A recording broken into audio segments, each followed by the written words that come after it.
What are you doing? They were just asking about the family and... She was about to tell us about her super awesome gift! Oh, Mirabel didn't get one. You didn't get a gift? Mirabel! Delivery! I gave you the special since you're the only Madrigal kid with no gift.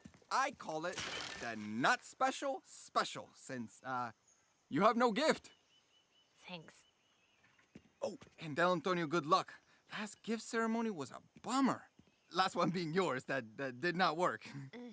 If I was you, I'll be really sad. Well, my little friend, I am not. Because the truth is, gift or no gift, I am just as special as the rest of my family. Who wants more cake? All right, guys, where do I drop the wagon? Maybe your gift is being in denial. In a world overflowing with movies, we need a hero. Someone to separate the bad from the good. Sounds like a job. Verbal dioramas. Watches all the movies from comedy to drama. From the top roll sound. And don't forget the action. She'll watch until the end and then she'll give you her reaction. Movies you know, movies you don't. Prequels, sequels, remakes, and trivia and outtakes. Movies you know, movies you don't. Interesting stories, all the categories.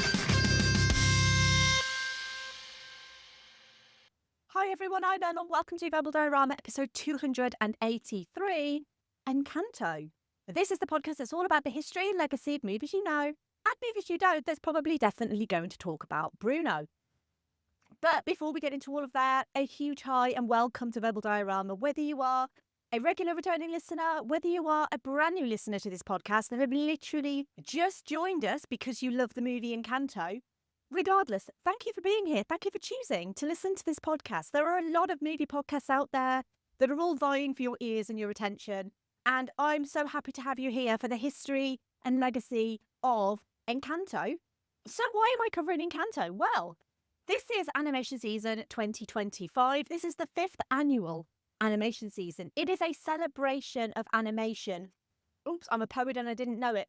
In all of its forms. So we're talking traditional 2D hand-drawn, stop motion, and CGI, just like this movie. Or indeed a mix of all of the above, because there are movies out there that do have a mix of those different art forms in them. This podcast has been going for 6 years, and for the last 5 years, I have covered some of the best movies, and also maybe some of the not-so-great movies as well. I have done the Emoji Movie, after all. But I've also had the pleasure of featuring some of the greatest animation studios of all time.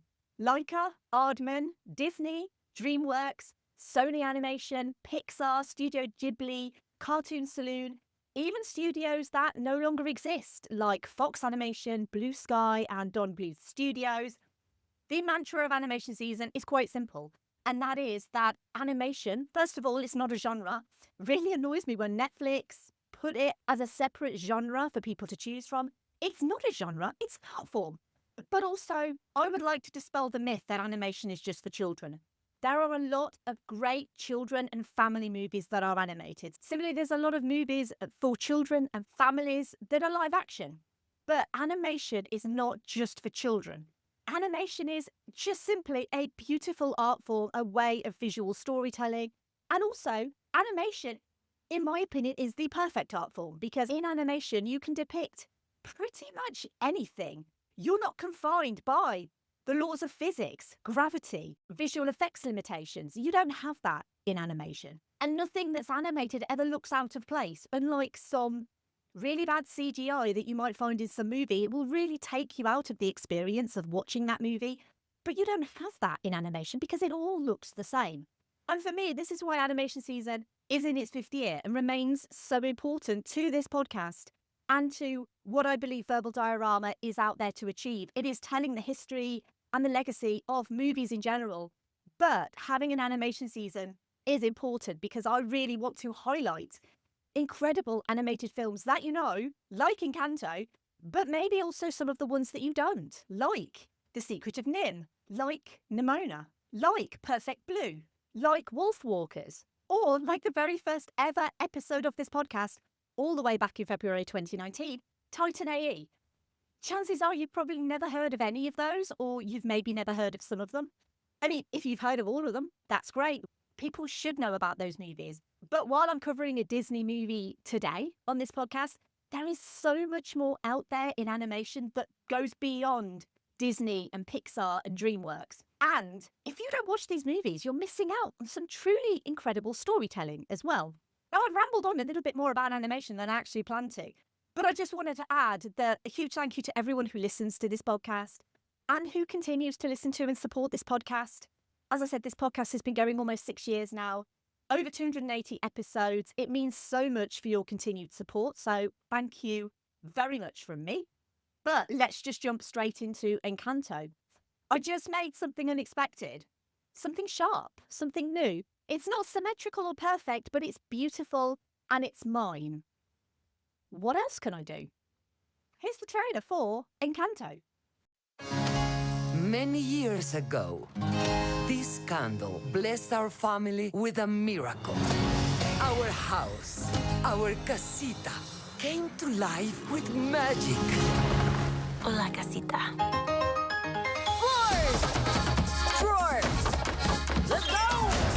In time, every member of our family Cecilia, up top!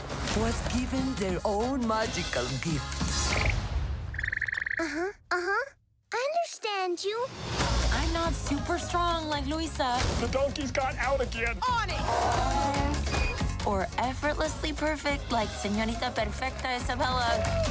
But Mama, why am I the only one that didn't get a gift? You're just as special as anyone else in this family. You just healed my hand with an arepa con queso. Casita? What's going on? The magic is in danger. We gotta get out of here! We must protect our home. We must protect our family. This is my chance. I will save the magic. Wait, how do I save the magic? I'm losing my gift! Mirabel, the fate of the family is gonna come down to you. I can't do this. Let me help you. The rats told me everything. Don't eat those. Even in our darkest moments, there's light where you least expect it.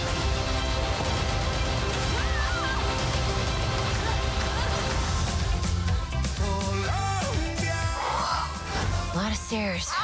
But at least I'll have a friend. Nope, you flew away immediately. Quitter!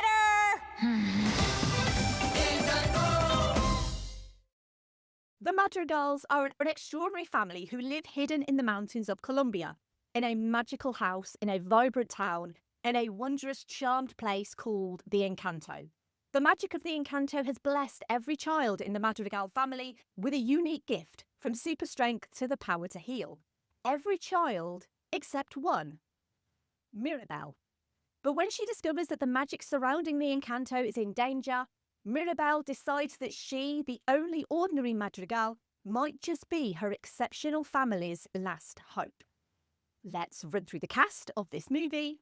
This is a huge family. I'm not in a position to sing a song about all of the members of the Madrigal family, mostly because I don't want to get a copyright strike, but let's run through them anyway. We have Stephanie Beatriz as Mirabel Madrigal, Maria Cecilia Botero as Abuela Alma Madrigal, John Leguizamo as Bruno Madrigal, Jessica Darrow as Luisa Madrigal, Diane Guerrero as Isabella Madrigal, Angie Cepeda as Julieta Madrigal, Carolina Gaitan as Peppa Madrigal, Mauro Castillo as Felix Madrigal, Wilma Valderrama as Agustin Madrigal, Adassa as Dolores Madrigal, Renzi Feliz as Camilo Madrigal, and Ravi Cabot Conyers as Antonio Madrigal.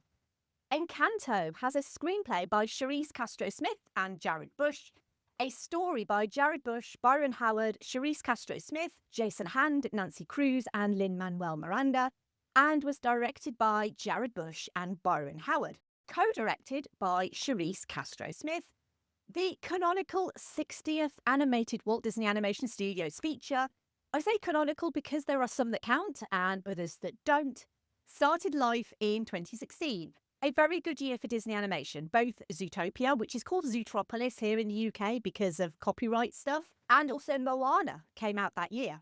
Moana, which I'm going to be referencing quite a lot in this episode actually, also featured songs by Lin-Manuel Miranda. Zootopia was directed by Jared Bush and Byron Howard. Both Zootopia and Moana had been huge hits, so bringing the best bits of both made sense to Disney. Howard and Bush wanted to make a musical next, and Lin-Manuel Miranda is the guy you get when you want a good musical. See also Hamilton and In the Heights. John Lasseter brought the team together, and Miranda revealed during a press tour for Moana that early stage talks were happening for another Disney animation project. And all three men, Miranda, Bush and Howard, all had the experiences of growing up in large extended families. They started with a whiteboard, and on it they wrote, "Families are made up of individuals who evolve, who have hopes and dreams and faults and failures. Can we tell a story that helps our audience see family from a different perspective?"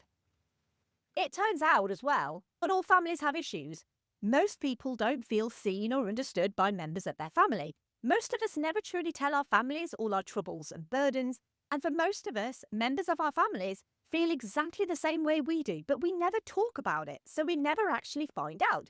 And we just continue to struggle in silence, which ultimately starts creating cracks in our family. But we're going to get onto that. Juan Rendon and Natalie Osmer, who had collaborated with Howard and Bush on the making of documentary Imagining Zootopia, were consulted on Latin American culture with the idea of making the movie set in South America. Howard, Bush and Miranda concentrated their research on Colombia, since Rendon and Osmer are Colombians, and used their first-hand encounters with Colombian culture in their discussions. Disney Animation established what it dubbed the Colombian Cultural Trust by hiring Rendon and Osmer as the first of a number of cultural specialists to serve as advisors on the movie, similarly to what they'd also done with Moana with the Oceanic Story Trust. The team went on a research trip to Colombia, which included a trip to the Gabriel Garcia Marquez Foundation. Garcia Marquez is regarded as one of the most significant authors of the 20th century, known for his Spanish-language multi-generational novel 100 Years of Solitude, published in 1967, which depicts 100 years in a fictional Colombian village during the infamous Thousand Days War, a civil war that raged across Colombia between October 1899 and November 1902 into Ecuador and Venezuela, with an estimated 100 to 180,000 deaths, around 3% of the population at that time. The reason I'm mentioning this is kind of important because while Encanto isn't dated to a particular time in Colombia's history, and while the Encanto itself is fictional, Pedro and Alma Madrigal are fleeing a conflict, and it's highly likely that this is early 1900s Colombia during the days of the Thousand Days War, where many people fled to safety with their families to escape, becoming refugees in other places, sometimes other countries. While on their Colombian trip, the senior production team of Encanto visited large cities, but they found more inspiration in smaller places like Salento and Barichara, where they met tour guide Alejandra Espinosa Uribe, who showed them around the town, showed off its architecture, and after signing an NDA stating she wouldn't disclose anything about the trip. And Espinosa Uribe would not only become a cultural consultant on Encanto, but she also looks remarkably like Mirabel, with thick dark hair and glasses, and the directors have since confirmed that she was part of the inspiration for the design of Mirabel. But she also showed the production team the actual lives of the people who lived in Barichara, showed them the handcrafted materials they used to build and create with, and implored the team to treat Colombian heritage and culture with respect. Mostly because, to a lot of people in America specifically, Colombia is more well known for its drug cartels than its culture or history. And the production did want to treat Colombia with respect. Latin American employees at Disney were invited to join La Familia, a group to collaborate on Encanto to show cultural representation and sensitivity, which led to the removal of ideas surrounding magical realism. Instead, they read Cuban author Alejo Campartier's Lo Real Maravilloso, The Wonderful Real, and understanding the worldview of the Afro and Indigenous populations, that water is sacred for Indigenous people and that the miracle that forms the basis of the movie should come from a river. The directors were receptive to any and all ideas, and the large family at the centre became a diverse representation of Colombians' diaspora, representing indigenous people as well as Afro-Colombians. It was La Familia that added Bruno's line, Sana Sana Colita de Rana. Apologies for the terrible pronunciation of that, which is a lullaby, which in English means Heal, Heal, Little Frog's Tale. They also came up with the title Encanto. But obviously then the pandemic happened, and the Disney animation team was not actually able to travel to Colombia, and everyone went remote, including Alejandra Espinosa Uribe, who sent detailed images of Colombian life to the animation team, including hand gestures and facial expressions. She also sent fabrics, including skirts made by hand in Valais, so the animation team understood the weight of the fabric and the texture. This fabric was used for the inspiration for much of the clothing in the movie, but especially Mirabel's skirt.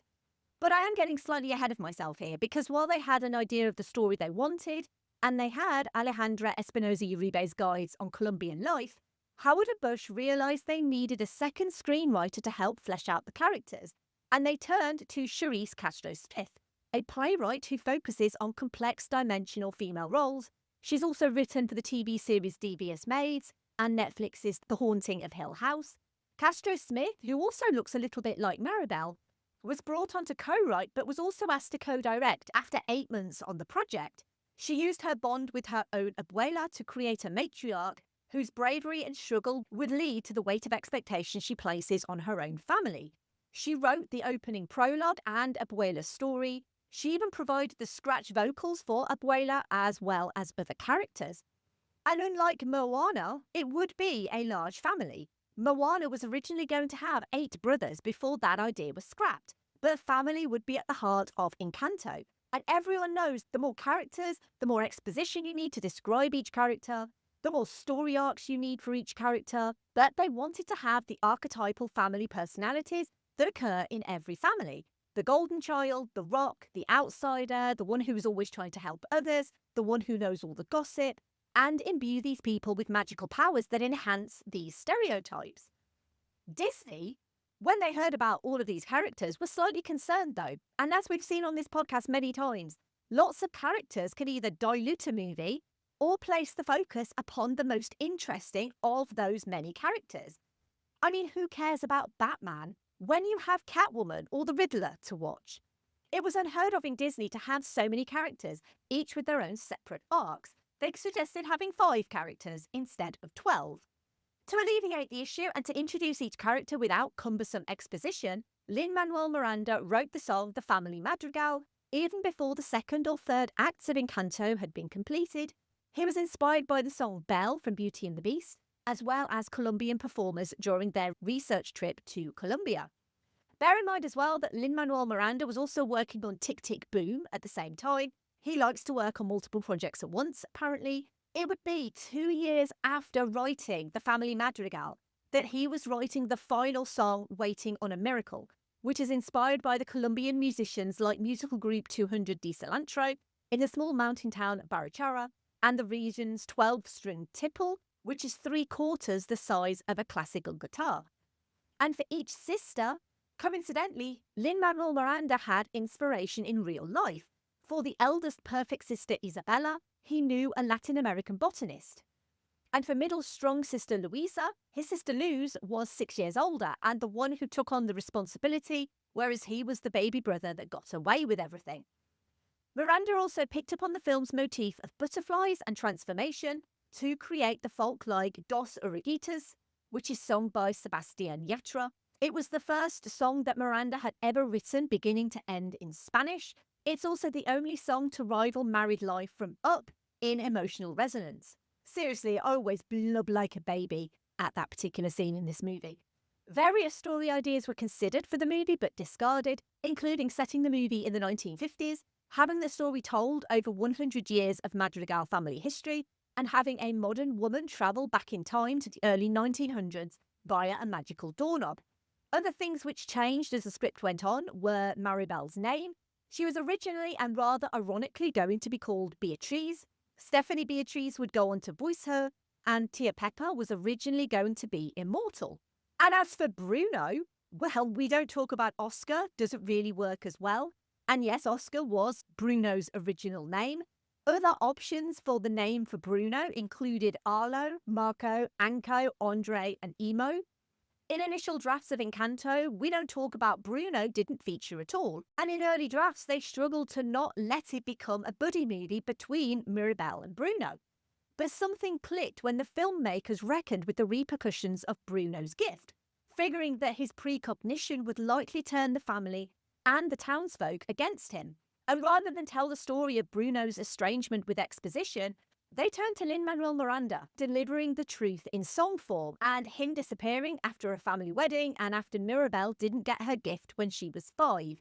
She's now 15, so that means Bruno has been gone for 10 years by this point, and he'd become almost like an urban legend, with everyone having their own misperception of him and what he did.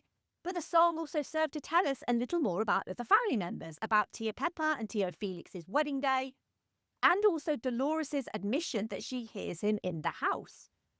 The design for Bruno's room was partly inspired by the Salt Cathedral of Zipaquira, which is a stunning underground cathedral in Colombia that's located inside a salt mine.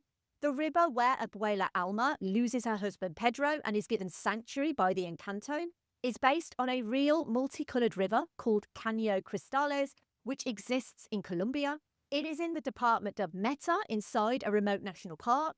A special permit is needed to visit it, and only a few people are permitted to visit each year. The area that the Madrigal family lives was inspired by the Cocora Valley in Colombia. Such was the production's intent, to really focus on and showcase the beauty and diversity of Colombia. 800 people in total worked on Encanto over 5 years. 2 of those years were remotely at home, and the official wrap on the film's script came in August 2021, 3 months before the movie premiered. Also occurring in August 2021 was the birth of Stephanie Beatriz's child. I mentioned Waiting on a Miracle was the last song Lin-Manuel Miranda wrote. Stephanie Beatriz recorded the song while she was overdue to give birth. 48 hours after recording Waiting on a Miracle, she gave birth to her daughter, which, now that I listen to Waiting on a Miracle, it kind of gives that song so much more resonance when she herself was literally waiting on her own miracle. The entire movie wrapped in September 2021, which gave the post-production team a little over a month to finish the movie before it premiered. Visual effects innovations for the movie included a new eye shader which supported refraction and the development of a visual tool that emulates a hologram. The heads of animation for Encanto, Renato Do Onjos and Kira Letamaki, would state that Encanto was the hardest film they'd ever worked on due to the multitude of characters, the complex animation styles, and bringing in the choreographers much earlier than usual. Choreographer Jamal Sims and assistant choreographer Kai Martinez created the dances within the film. They were shot by animators who then used the footage as a reference to animate the same moves onto the characters.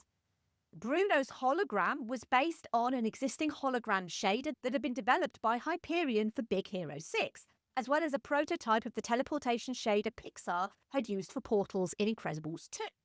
Their approach was to develop a custom solution in Disney's Hyperion renderer, designed so that all the artists had to do was set up the 3D geometry that they wanted to put inside of the hologram in a target space hidden somewhere in the overall scene, and then select the geometry in the main scene that they wanted to act as the entrance portal, select the geometry in the target space they wanted to act as the exit portal, and link the two using the teleportation shader.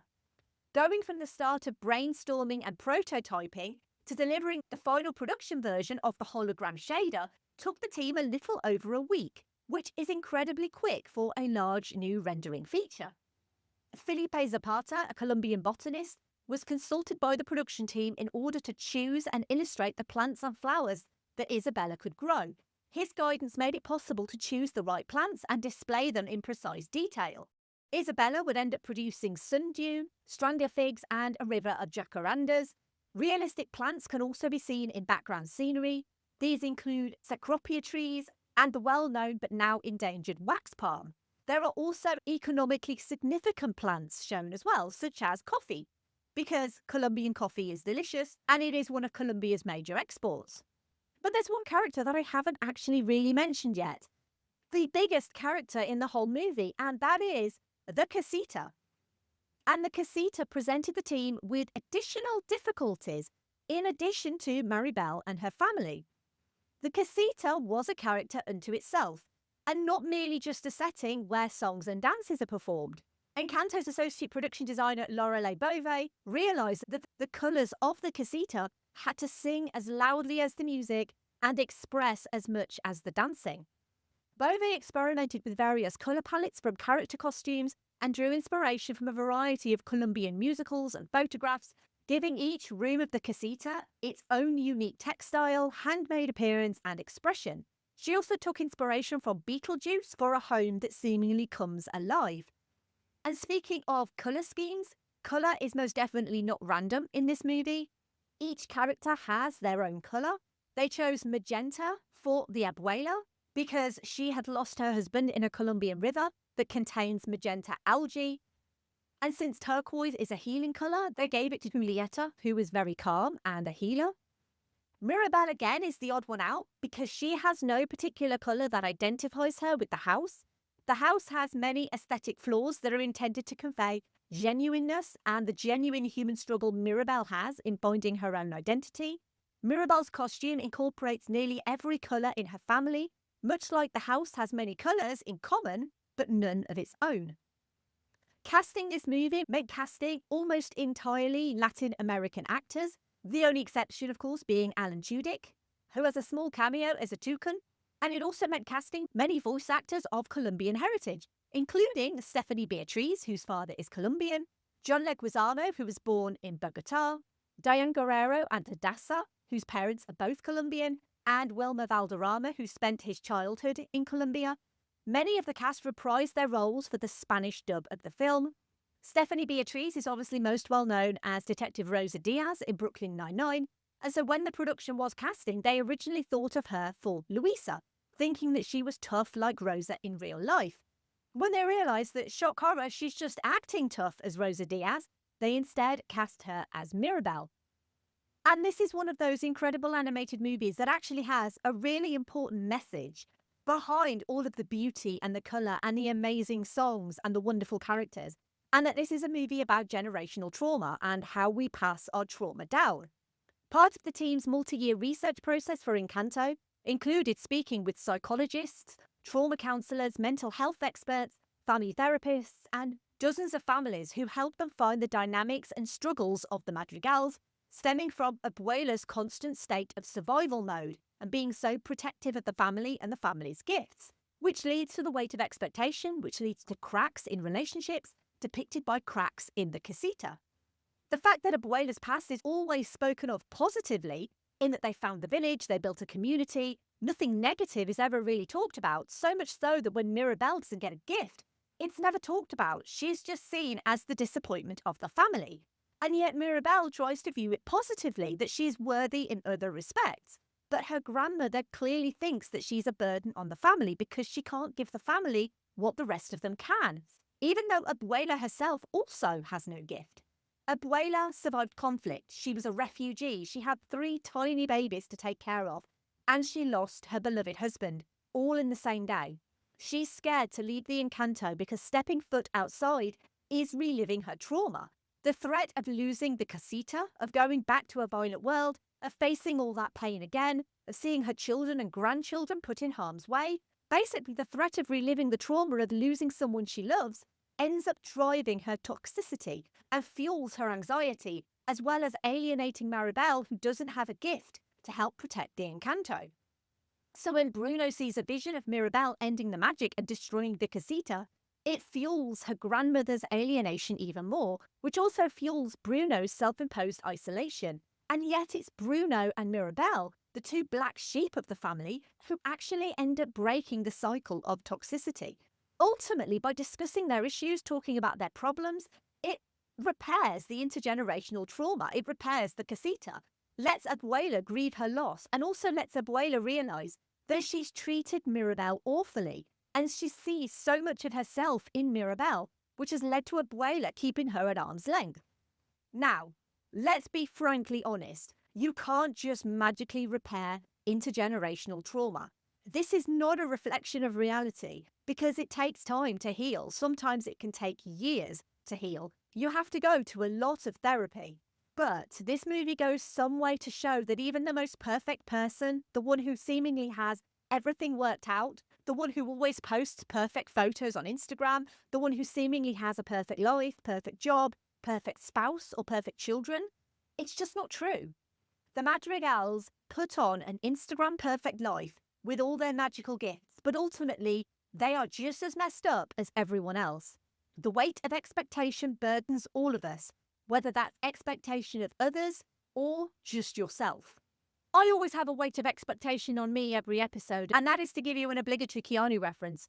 If you don't know, this is part of the podcast where I try and link pretty much every movie that I feature with Keanu Reeves, for no reason other than that he is the best of men. Now, I actually really thought about this for a long time, and then I realised it was so obvious, because the easiest way to link Keanu Reeves to this movie is that he starred with actual Bruno, John Leguizamo, in John Wick Chapter 2. Now, obviously, you can't really compare John Wick Chapter 2 and Encanto, other than I enjoy both of them very much. I wouldn't necessarily suggest that they are a good companion piece for each other. However, that is quite simply the most obvious and easiest way to link Keanu to this movie. I've already spoken a little bit about the music, about Lin-Manuel Miranda's process of writing the songs in Encanto. And obviously this was a movie that was made partly during the COVID-19 pandemic. And so the soundtrack was recorded under strict COVID protocols. So the orchestra and the choir were divided and recorded in different sections and on different days. They spanned the distance from Los Angeles to Colombia.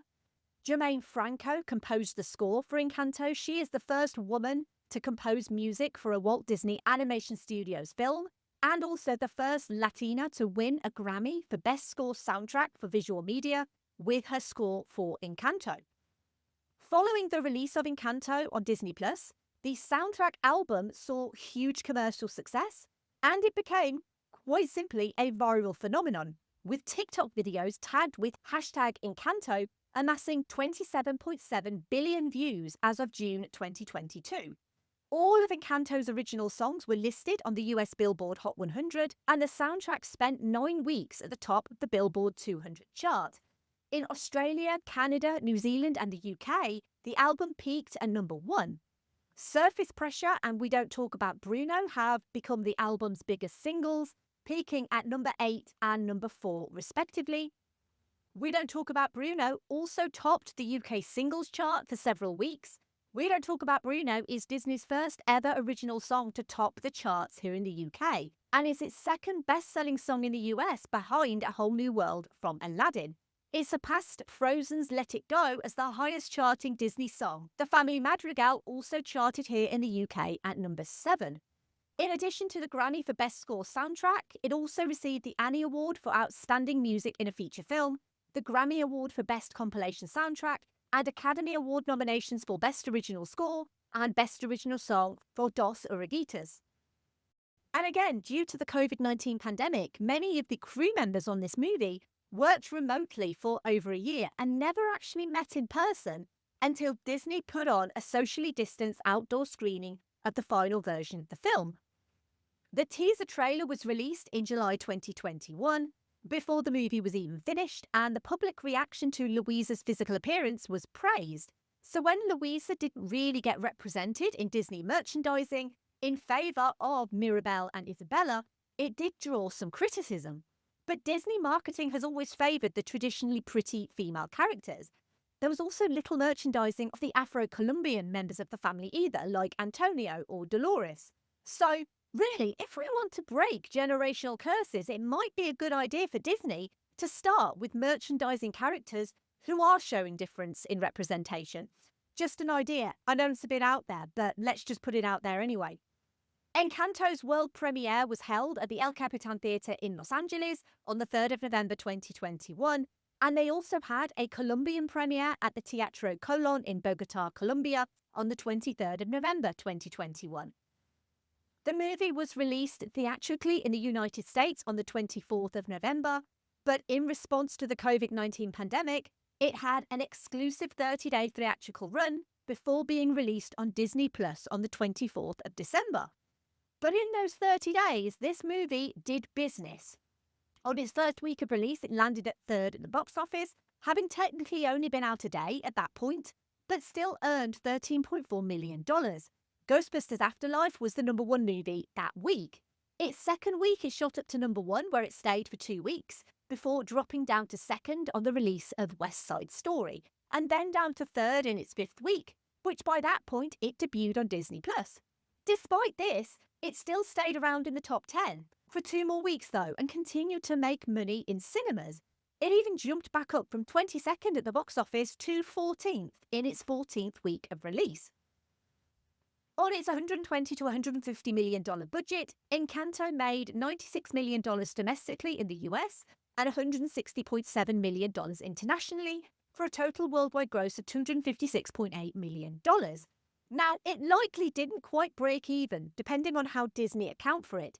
And technically, this was in the middle of a global pandemic, so I still think this movie did exceptionally well. It ended up the second highest grossing animated film of 2021, behind Sing 2, and it became a much bigger hit than I think Disney intended it to be, with the soundtrack going viral. Encanto would also have the best opening weekend for an animated film during the pandemic. Critically, it's also loved as well. It has a 92% on Rotten Tomatoes, with many critics praising the animation, the characters, story, and Lin-Manuel Miranda's songs. It was also praised for its Latin American representation and diversity, and its depiction of family dynamics. But the film's lack of a traditional villain, something Disney has been doing more and more in recent years, did come under criticism. Out of 99 nominations, Encanto won 48 awards, including the Academy Award for Best Animated Feature, 3 Annie Awards for Best Character Animation Feature, Best Music Feature, and Best Storyboarding Feature. It also won the BAFTA for Best Animated Film and the Golden Globe for Best Motion Picture Animated. And we don't talk about sequels, no. And nor has anyone involved in the production as of December 2024.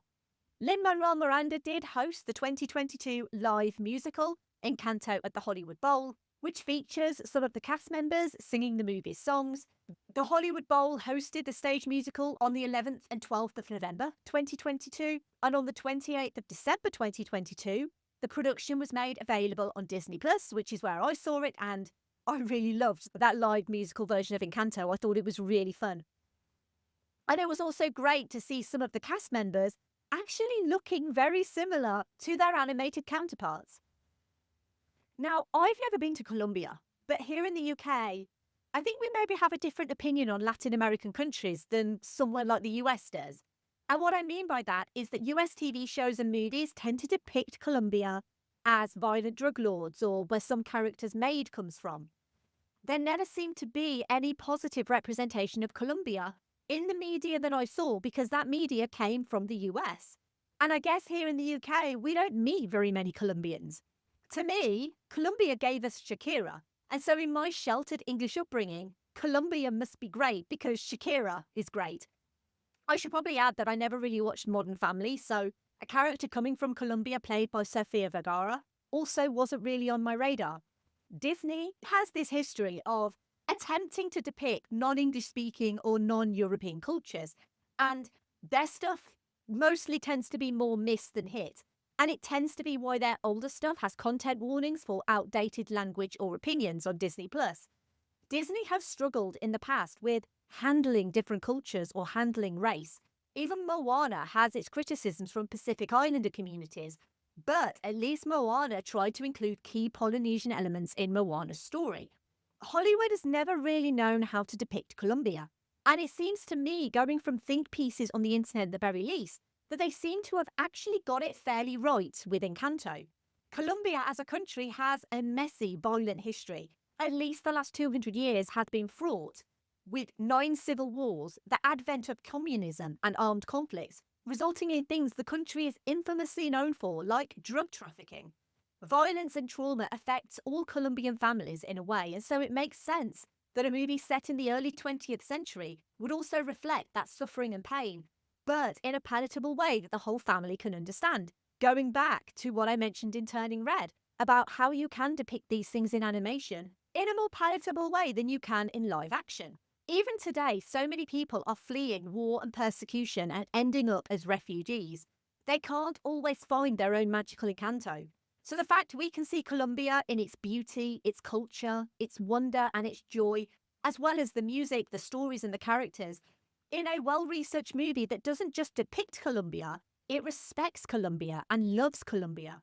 They could have chosen to focus on the conflict that killed Pedro and caused Abuela's pain, but they chose to focus on the story of surviving and thriving. And it's hard to comprehend a family member being, quote-unquote, the villain or the antagonist. Having a rift in your family and feeling like you don't belong because you're different. It's hard, but I love that this movie goes there and gives us a seemingly perfect family and then shows us the issues and cracks and lack of communication and understanding that happens in all families, as well as that weight of expectation.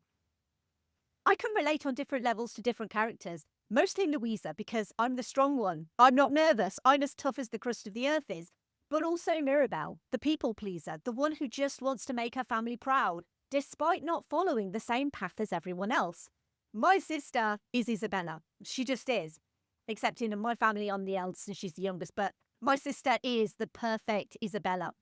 Bruno is perhaps one of the most complex and interesting characters in the movie, so heavily burdened by his gift and by his love for his family that he exiles himself, but not really, but exists in some lonely, resentful purgatory. Bruno is easily what Mirabel could have ended up becoming, but unlike Bruno, Mirabel turns any resentment she may have into empathy for her sister Isabella and for her grandmother. Even though her grandmother has emotionally abused her for years for not meeting her expectations, Mirabel forgives her. Mirabel breaks the cycle of abuse, of hurt people hurting people. Mirabel has the real gift. Some of the other little things I love about this movie are the male characters, Felix and Augustine, who are just so happy to be there, that they embrace this life, also with no powers, but just love their winning and take on their surnames because they have zero toxic masculinity. But mostly, a huge thank you to this movie for showing so many different skin tones and educating people on the beauty and majesty of Colombia, of having literally some of the catchiest songs that have come out in recent years on Disney movies. But most importantly, I now know that Colombia is more than just Shakira. But I want to end on this. You are worth more than your gift, whatever that gift may be. Remember that.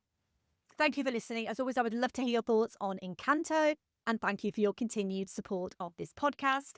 If you want to get involved and you want to help this podcast grow, you could leave a rating wherever you found this podcast, or a review, or a rating and review. Both is good. You can also find me. I am at Verbal Diorama on all of the social media. So Twitter, kind of, I'm more or less leaving there now. Facebook, Instagram, Threads, Blue Sky, and Letterboxd. But the easiest way you can show support is simply by telling your friends and family about this podcast.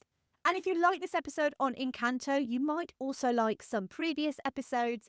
I've done many episodes on Pixar movies and many episodes on animated movies, full stop. But the two that kind of came to mind when I thought of this one were episode 75, Coco, and 282, Turning Red, which is the previous episode. But there are a lot of similarities between Turning Red and Encanto, especially when you think of intergenerational trauma and passing down your trauma to your children. So the next episode, don't make me throw this hummus, it's spicy. We are moving away from Pixar and Disney, and we're going to go to Laika and their second feature, the follow-up to the excellent Coraline, this time though without Henry Selick. Norman Babcock is just a normal 11-year-old kid who enjoys watching low-budget horror movies with his grandma. But his grandma is dead, and coming up to the anniversary of the Blythe Hollow Witch and the witch's curse, that only Norman, with his powers of talking to the dead, can prevent. And when he fails, zombies arise from the dead and start meandering into the town. The next episode of animation season is going to be on the movie Paranorman, so please join me next week for the history and legacy of Paranorman. Now, I always say this podcast is free and it always will be free. However, unfortunately, it's not free to make a podcast. So this podcast relies on the generous support of some wonderful listeners. If you wish to join them, you are under no obligation. You can continue to listen to this podcast for free for as long as you want. However, if you would like to support this podcast and you feel like you've got some worth from this podcast, then there are two ways you can do that. You could go to verbaldiorama.com/tips and give a one-off tip, or you can go to verbaldiorama.com/Patreon and you can join the amazing patrons of this podcast. They are Sade, Claudia, Simon, Laurel, Derek, Kat, Andy, Mike, Luke, Michael, Scott, Brendan, Lisa, Sam, Jack, Dave, Stuart, Nicholas, Zoe, Kev, Pete, Heather, Danny, Ali, Stu, Brett, Philip N, Michelle, Zenos, Sean, Rhino, Philip K, Adam, Elaine, Kyle, and Aaron. If you want to get in touch with me, you can. You can email verbaldiorama@gmail.com. You can give me general hellos. You can give me feedback or suggestions. Or you can go to verbaldiorama.com, find everything, find old episodes on the website. You can listen to episodes on the website too. Or you can just fill out the contact form and say hi. You can also find work that I do at filmstories.co.uk. You can check out issues of the magazine and articles too. And finally, I gave her a vision! It was me! I was like, go! And she was like, she only wanted to help. I don't care what you think of me. But if you're too stubborn to... Brunito. I feel like I missed something important. Come on.